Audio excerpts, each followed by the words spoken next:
नमस्कार दोस्तों, आप सभी का स्वागत है कहानी आपकी और मेरी ग्रहों की जुबानी यूट्यूब चैनल पे। अगर आप इसके अंदर में देखें तो आज हम लोग जिस लग्न के बारे में चर्चा करने वाले हैं कि मिथुन लग्न के बारे में, मिथुन लग्न वालों का मंथली प्रेडिक्शन नवंबर का, तो उसके बारे में हम लोग अभी चर्चा करने वाले हैं। इसमें हम लोग पहले में जानेंगे कि ओवरऑल चार्ट किस तरह से आपको फायदा या नुकसान देगा, अगले महीने में किस कौन कौन सा ग्रह आपके लिए क्या क्या लेके आएगा वो जानने के लिए, और साथ ही साथ में हम लोग ये भी समझेंगे कि अच्छे दिन बुरे दिन कौन से रहेंगे और उसके उपाय किस तरह से किया जा सके ताकि जो बुरे दिन हैं उनको थोड़ा सा कम किया जा सके। ये उसी तरह से है कि अगर कुछ बारिश आ रही है तो कुछ छाता आपको दे दिया गया है ताकि आप उससे अपने आप को बचा सकें और साथ ही साथ में अपने जो जीवन की रफ्तार है उससे रुकने ना दें। उसी में हम लोग आज बात करेंगे मिथुन लग्न के लिए। तो मिथुन लग्न के अंदर में अगर आप देखेंगे पहला घर, ये पहला घर कहलाता है। इसमें अगर 3 लिखा है तो आपका मिथुन लग्न है। तो अगर आपके जो बर्थ चार्ट है उसमें बहुत सारे चार्ट्स होते हैं, कुंडली के अंदर अलग अलग चार्ट बने हुए होते हैं, अलग अलग डिग्रीज के अंदर उनका डिवीजन होता है। उनमें से जो पहला बर्थ चार्ट होता है, जब आपका जन्म हुआ था, आपका डेट ऑफ बर्थ, टाइम और प्लेस ऑफ बर्थ के हिसाब से उसका लॉन्गिट्यूड लैटिट्यूड लेने के बाद में जो आपका बर्थ चार्ट बना उस पर अगर 3 लिखा हुआ है तो वो आपका लग्न चार्ट है।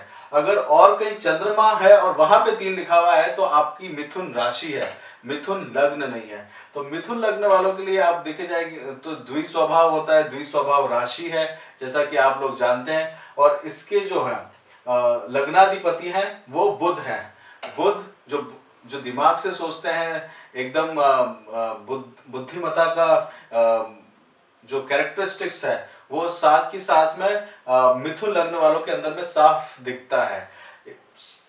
द्विस्वभाव राशि है या ड्यूल स्वभाव है, इस कारण थोड़ा सा निर्णय करने में या डिसीजन करने में थोड़ा सा प्रॉब्लम आता है। परंतु अगर आप देखें तो तीसरे घर में है तो छोटे ट्रैवल यानी कि ट्रैवलिंग का इनको बहुत शौक होता है, घूमने का बहुत शौक होता है। और साथ में अगर नई नई चीजें अगर जाननी हो तो ये बहुत इंटरेस्ट से इसको सुनते हैं, समझते हैं और इनका इंट्यूशन पावर बहुत अच्छा होता है। मिथुन लग्न वालों का, इनको अगर किसी चीज का इंट्यूशन हो रहा है तो वो मेरे ख्याल में काफी हद तक सही चला जाता है अगर ये किसी चीज को मानते हैं, और बहुत जल्दी किसी भी सिचुएशन के अंदर में एकोमोडेट हो जाते हैं। इनका जो दिमाग जो है वो चलता रहता है निरंतर, इस कारण इनमें थोड़ी सी रेस्टलेसनेस होती है, मतलब ये आराम से बैठ नहीं पाते। एक काम शुरू किया आधा छोड़ा, दूसरा शुरू किया आधा छोड़ा, और फिर उसके बाद रेस्टलेसनेस इनके स्वभाव में देखी गई है। पर रीडर और राइटर ये बहुत अच्छे होते हैं और मिथुन लग्न में, क्योंकि बुध का इनकी बुद्धिमत्ता का इनके पास में काफी अच्छा योग होता है। साथ में अगर आप इनको देखेंगे तो इनका दोनों ही, मतलब दोनों ही राशियां बुध की यानी कि कन्या और ये दोनों ही केंद्र में है। साथ के अंदर देखा जाए तो गुरु की दोनों ही राशियां इनके केंद्र के अंदर में है, और त्रिकोण के अंदर में शुक्र की राशि है और शनि की राशि है। तो इस कारण बुध के लग्न के होने के कारण ये बहुत टॉकेटिव भी होते हैं, बहुत बातचीत करने के शौकीन होते हैं। ये कहीं पे भी बातचीत करना शुरू कर देते हैं किसी भी टॉपिक के ऊपर में, और ये कहा जा सकता है कि जैक ऑफ ऑल और जैक ऑफ ऑल के इनको बोला जा सकता है, मतलब सारी विद्याओं को थोड़ा थोड़ा ही जरूर जानते हैं और बिना जाने भी उस विद्या के ऊपर में इस तरह से आपसे बात करेंगे जैसे इनसे अधिक कोई इस बात को जानता ही ना हो। अब इसमें हम लोग ओवरऑल अगर इस चार्ट को अगर रीड करेंगे तो देखेंगे कि शुक्र जो है वो 23 अक्टूबर से 16 नवंबर तक कन्या राशि में रहेंगे, जो कि 4th हाउस है। इसी के कारण घर में आराम करने का समय है। घर में शुक्र 4th हाउस में बहुत अच्छा देते हैं, सुखेश हैं, सुख सुविधाएं सारी देते हैं, गाड़ी वाहन वगैरह उसके माने जाते हैं, तो वो सुखेश है। साथ में लग्नाधिपति के घर में भी हैं, तो उससे आपको बहुत बेनिफिट मिलेगा। और दूसरी चीज आप देखेंगे तो बुध जो है वो भी शुक्र के घर में है, तो हालांकि वो सूर्य के साथ में है जो कि सप्तम राशि में तुला राशि में नीच के माने गए हैं, बट फिर भी जब सूर्य यहां से परिवर्तन हो जाएंगे, अगर 17 अक्टूबर से 11 नवंबर तक सूर्य बुध साथ में रहेंगे, बट जैसे ही 15 नवंबर को सूर्य यहाँ से निकल जाएंगे तो उसके बाद में परिवर्तन योग होगा, जो कि आपको बहुत जल्दी कुछ बेनिफिट देगा। अचानक से कुछ ना कुछ लाभ आपको अवश्य मिलना चाहिए, फाइनेंशियली आपको लाभ मिलना चाहिए। और बच्चों की तरफ से भी आप देखेंगे तो वहां से भी आपको कुछ प्रोग्रेस दिखनी चाहिए। सूर्य देखा जाए तो त्रिकोण के अंदर आए हुए हैं, साथ ही साथ में आप देखें तो कुछ लाभ हो सकता है। लाभ होने के साथ साथ में आप ये भी देखेंगे कि वो केतु के साथ में शत्रु के घर में चले जाएंगे। तो सूर्य शत्रु के घर में जाना मतलब राजा शत्रुओं के बीच में जाना, केतु भी वहां पे है, तो वो एक अच्छा योग नहीं है। तो आपको सूर्य के मंत्र अवश्य करने चाहिए, उसका फायदा लेना चाहिए। साथ ही साथ में केतु और सूर्य के साथ में राहु की दृष्टि है, तो बहुत सावधान रहने की जरूरत है। यह आइसोलेशन क्रिएट करता है, एकदम एकांतवास लेता है। अगर कोई पेपर या डॉक्यूमेंट साइन करने वाले हैं सरकारी, तो उसमें ध्यान दीजिएगा, क्योंकि सूर्य केतु और राहु का एक साथ कंजक्शन है, एस्पेक्ट है। तो डॉक्यूमेंट साइन करने से पहले आपको बहुत सावधान रहना चाहिए। और ये भी जानना चाहिए कि कोई डॉक्यूमेंट साइन कर दिया है तो उसको टालने का कोशिश करिएगा, क्योंकि राहु आपसे ये काम कराएगा। और अगर कोई पुराने कुछ खराब काम हो रखे हैं तो वो राहु उजागर भी कर सकता है। तो उसके लिए राहु और केतु को करने वश में करने के लिए रुद्राभिषेक करना भी बेनिफिशियल रहता है। और जरूरत पड़े तो राहु के मंत्र भी कर सकते हैं।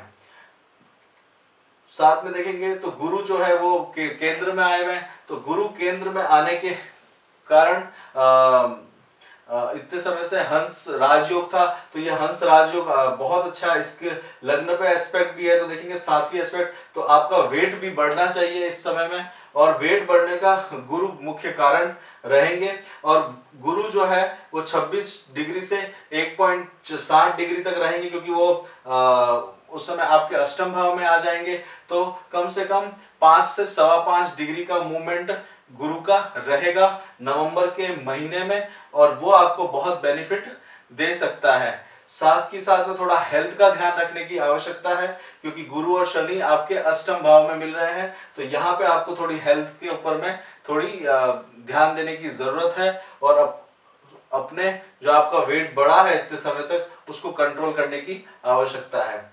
आप आगे उसमें बढ़ते हुए देखते हैं तो आपके कर्म स्थान में मंगल है। मंगल कर्म स्थान में आने पे आप देखेंगे तो आपको विदेश से बहुत फायदा होता है, बोलने से पैसा मिलता है। और मंगल आए हुए हैं कर्म स्थान पे, जो कि आपके लाभ स्थान के स्वामी हैं। और साथ के साथ में छठे के भी छठे घर के भी स्वामी, वहां पे भी केतु आए हुए हैं। और केतु का एस्पेक्ट मंगल पे डायरेक्टली है।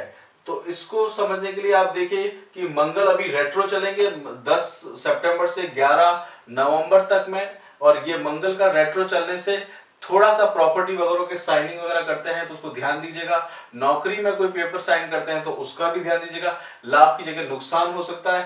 13 नवंबर के बाद में कुछ वो आपके वापिस लाभ स्थान में आएंगे, स्वग्रह होंगे, तो थोड़ा कुछ बेनिफिट हो सकता है। परंतु शुक्र और बुध और गुरु के अच्छे योग के कारण आपको ये महीना अच्छे से निकल जाएगा। थोड़ा सा हम लोग और आगे की तरफ बढ़ते हैं और समझते हैं कि गुड डेज और बैड डेज के अंदर में, तो इन दिनों में आपको सावधान रहने की जरूरत है। 8 से लेके 11 नवंबर तक आपको बहुत ध्यान देना होगा। यहाँ पे आपको हेल्थ के इश्यूज वगैरह आ सकते हैं, तो ये आपके लिए बहुत जरूरी है कि इनको ध्यान से निकालिएगा। फिर आपके 15 से 16 नवंबर को शनि का साथ रहेगा चंद्रमा में, तो एक विषय योग भी बनेगा जिसमें किसी को कुछ खराब ना बोल दे, ये भी ध्यान रखिएगा।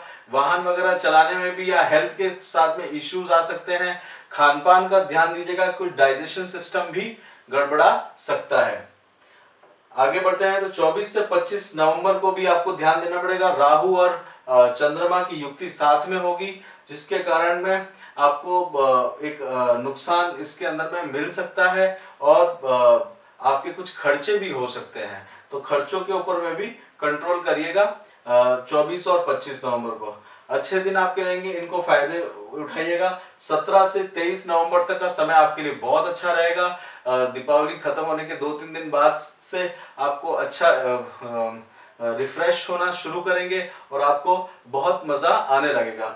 यही अगर हम लोग देखें कि ये अगर मेल चार्ट की जगह फीमेल चार्ट होता तो यहाँ पे शनि बैठे हैं संतान हाउस में, और साथ के साथ देखा जाए तो पति का घर और संतान का सेम ही शनि का घर है, तो आपको संतान की तरफ से उनके खान पान और उसकी तरफ से आपको ध्यान देना पड़ेगा। परंतु नीच राज भंग योग बनेगा जब गुरु और शनि साथ में मिलेंगे, तो उसका बेनिफिट आपको बच्चों को अवश्य मिलेगा।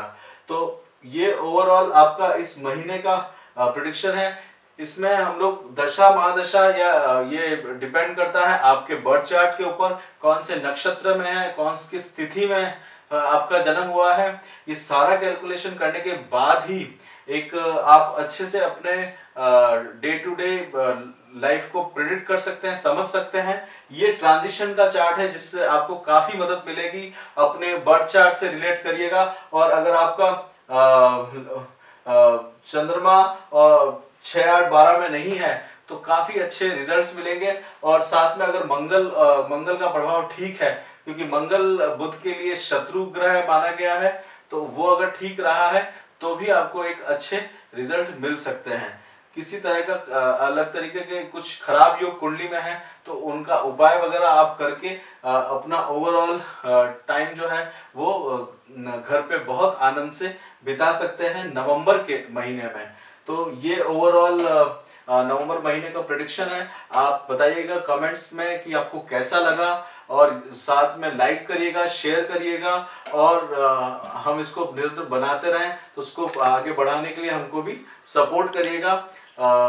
और इसी के साथ ही हम सब आपको धन्यवाद देते हैं।